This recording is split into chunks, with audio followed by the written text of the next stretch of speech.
Now, last Friday, President Barack Obama reversed the controversial global GAG rule, and the reversal of that gave some relief and hope to the sexual and reproductive health community. But what exactly is the global GAG rule, and what does it mean in real-world terms? Now, essentially, it's a policy that denies family planning funding to international organizations that use any of their own money to provide legal abortion services or counseling, gives referrals on safe abortion options, or provides facts about the consequences of unsafe abortion. It applies even if abortion is permitted by local laws and even if organizations use non-US money for any of the previously mentioned activities. Now, from its inception by then President Ronald Reagan right up until today, we've seen this measure reversed through an ideological tug-of-war between pro-choice and anti-choice administrations. Just to give us some context and understanding of how the current reversal of the global GAG rule directly affects women's health worldwide, we have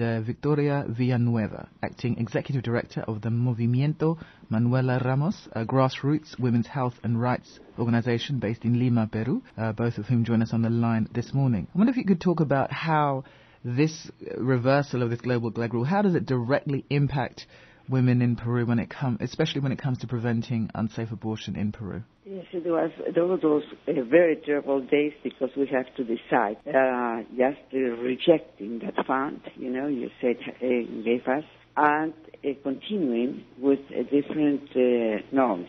So those were very, very bad days. But we decided to sign an amendment to our not being discussed with us before, and continued with the work. We have finished this Reprosalud fund with USA in 2005.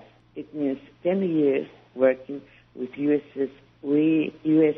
funds, not mentioning from 2000 on abortion.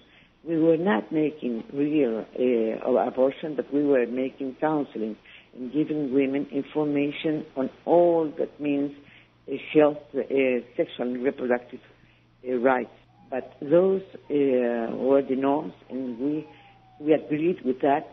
Being and working, even in the United States, our chief in this project went there just to put this in the press and looking for interviews with congresswomen and making an open debate because we wanted the freedom of expression, We were shocked because that was the most anti-democratic thing we had seen, because it was not affecting our funds received from USA.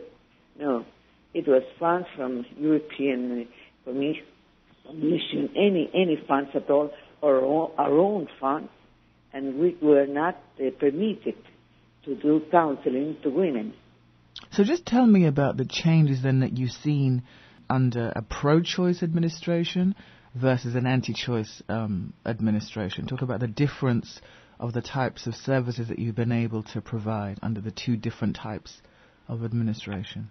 Well, we did a lot of efforts at the end of the Clinton administration, but it was too late. So we have to suffer, the Bush administration because we had finished this in 2005. It was very, very, very hard day.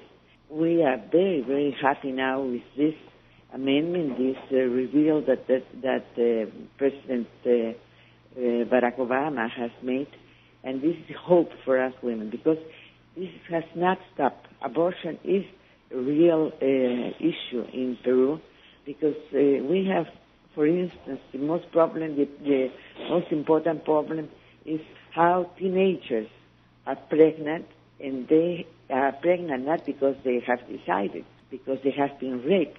And we have these cases for girls below 14 years old. So they have the right, to interrupt this pregnancy, and it was not supported. We are not saying that our government is funding this. It's very open to this, but to fight with the government, with our own government. Now we are free. Now we have finished all this, but we needed, the possibilities to make lobby. And with the GAG rule, we were not permitted to lobby. Victoria Villanueva, Acting Executive Director of the Movimiento Manuela Ramos Grassroots Women's Health and Rights Organization in Lima, Peru. To you both, thank you so much for joining us. Thank you. Thank you. Thank you so much. And we just want to acknowledge and say thank you to Jenna Zinzi, who put this segment together for us. 8:28, this is BAI 99.5.